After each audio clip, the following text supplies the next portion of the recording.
Assalamualaikum warahmatullahi wabarakatuh. Perkenalkan, saya Gemi Destiva dari kelas 3A D3 Sanitasi Lingkungan, jurusan Kesehatan Lingkungan.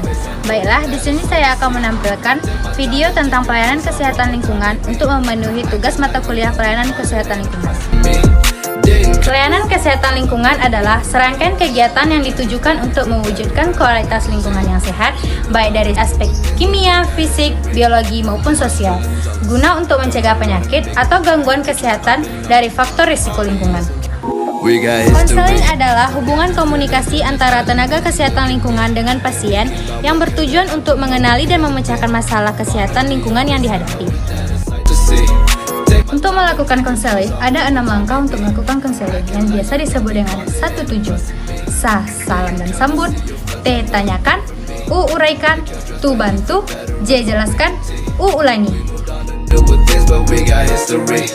Put my feelings all aside, don't know what to make it right. Pictures popping on my mind, all these occasions, let's work it out with me. Baik Kak, atas nama Ardatila Silvana Putri ya Kak? Iya Bu. Kalau boleh tahu umur Kakak berapa Kak? 22 tahun Bu. Baik Kak, sebelumnya Kakak pernah menderita penyakit malaria? Sebelumnya belum pernah Bu. Apakah di sekitar tempat tinggal Kakak ada orang yang menderita atau terkena gejala yang sama seperti Kakak? Dulu pernah Bu. Dekat dari rumah Kakak? Gak dekat juga Bu. Apakah ada anggota Kakak atau anggota keluarga Kakak yang menderita sakit serupa dengan Kakak? Tidak ada Bu. Untuk saluran airnya seperti selokan, apakah di sekitar rumah Kakak aliran airnya lancar Kak?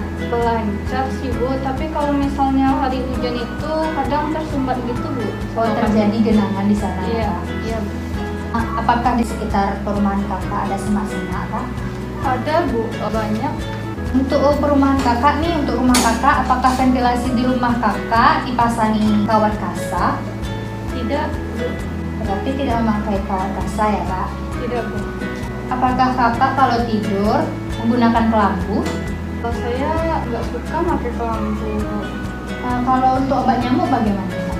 Juga tidak memakai Bu. Berarti Kakak tidak ada memakai satupun ya Kak? Iya tidak. Untuk kandang ternak, apakah di rumah Kakak ada kandang ternak seperti ayam, sapi? Tidak ada Bu. Begitu ya Kak? Apakah Kakak mempunyai kebiasaan atau aktivitas bergadang terus di luar rumah? Iya, saya suka begadang gitu Bu. Terus kadang saya suka pulang larut malam. Oh, suka pulang larut malam juga ya Kak? Ya.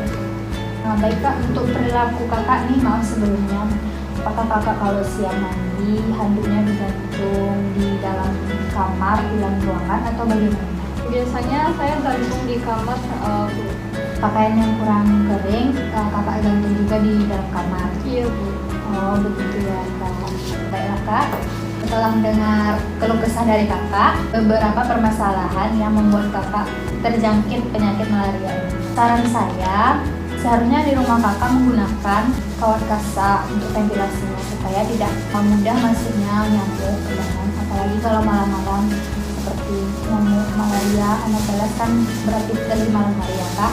Untuk halaman rumah Kakak itu harus bersih seperti saluran pembuang airnya. Kalau selokan usahakan terhindar dari sampah ya Kak, supaya tidak tersumbat dan terjadi genangan air. Sampahnya harus dibuang ya Kak dan ditumpuk di dalam ruangan ya Kak. TPS di depan rumah Kakak ada kan? Ada. Dijemputnya berapa kali Kak? Apakah setiap hari? Biasanya setiap hari Bu. Usahakan setiap hari ya Kak, supaya tidak terjadi penumpukan sampah. Misalkan Kakak kalau tidur malam itu memakai kelambu ya Kak, kalau nggak pakai obat nyamuk. Kakak bisa pakai obat nyamuk? Bisa Bu. Misalkan pakai obat nyamuk ya, atau pakai kelambu.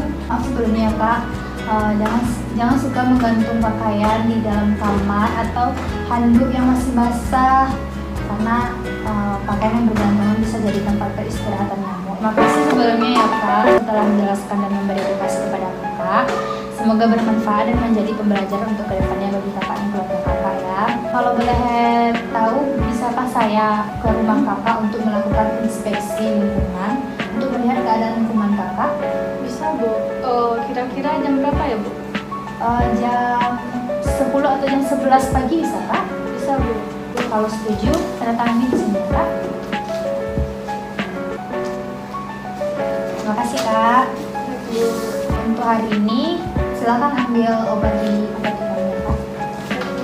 Feel like it, not today. Inspeksi kesehatan lingkungan adalah pemeriksaan dan pengawasan secara langsung terhadap media lingkungan dalam rangka pengawasan berdasarkan standar, norma, dan baku mutu yang berlaku untuk meningkatkan kualitas lingkungan yang sehat.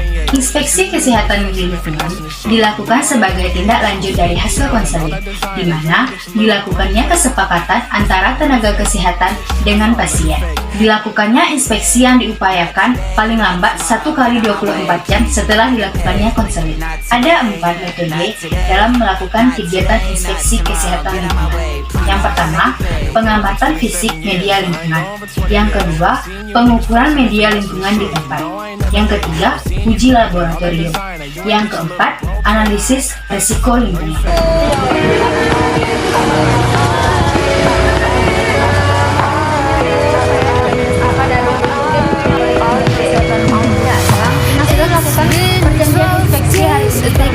Apakah saya boleh masuk?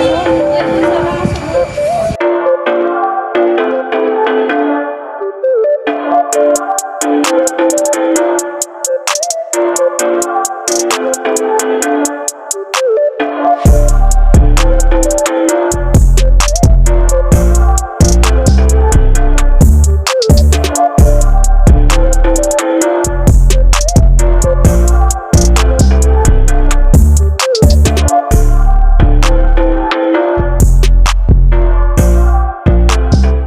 Pengukuran media lingkungan.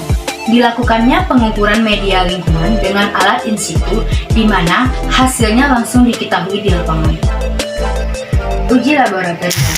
Apabila pengukuran in situ yang dilakukan diperlukan penegasan lebih lanjut, maka dilakukanlah uji laboratorium.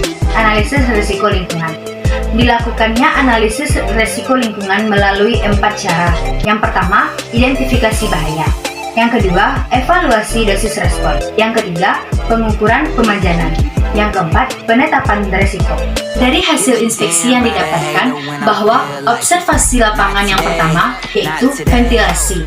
Ventilasi rumah tidak menggunakan kawat basah. Yang kedua, kondisi lingkungan kurang terawat seperti sampah yang masih berserakan, terjadinya penumpukan sampah, selokan yang tersumbat sehingga terjadinya genangan air, kondisi semak-semak di sekitaran rumah yang tidak dibersihkan. Yang ketiga, masih ada pakaian yang bergelantungan.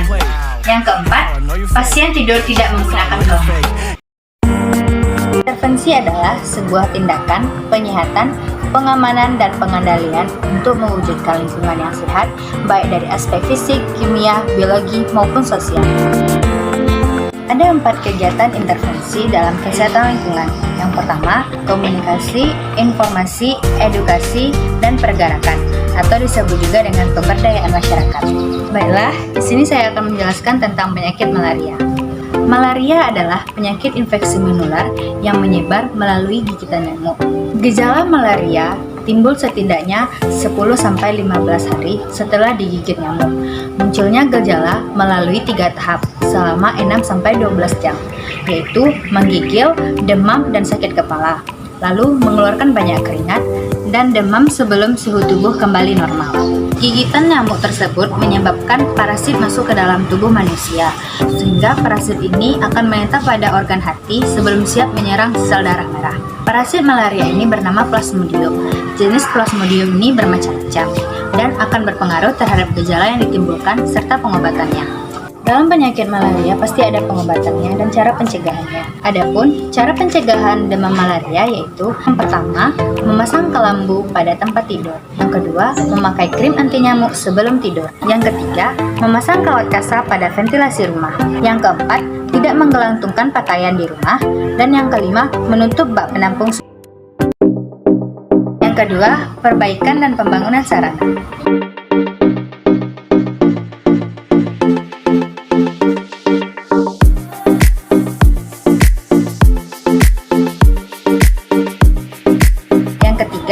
Pengembangan teknologi tepat guna. Yang keempat, rekayasa lingkungan.